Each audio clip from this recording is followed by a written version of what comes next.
An engagement ring purpose is to be worn on a daily basis, and therefore you might not need a perfectly clean stone. Actually, eye clean stones, as we describe them in the trade, which means that without the help of a loupe, you will not be able to see any inclusions.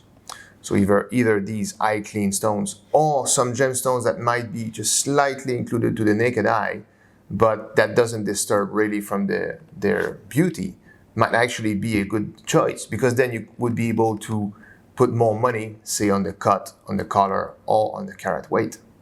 Right off the bat, I'd say that best would be to avoid gemstones in which a major inclusion, like a long crack, also called feather in the trade,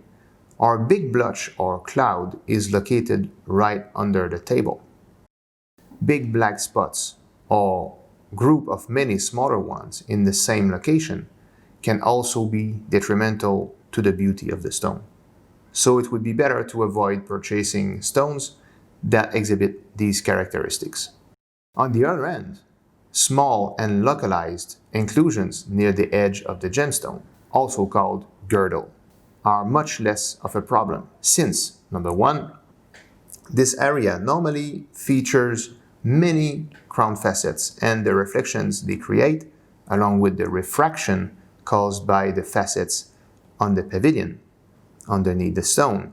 tend to keep the eye quite busy, literally helping to camouflage some inclusions. Number two, depending on their exact position, some of these inclusions can be either partially or completely hidden by a prong or other types of settings. So for colorless diamonds, you want to stay in the VS to SI1 clarity grades, just making sure that your stone is eye clean.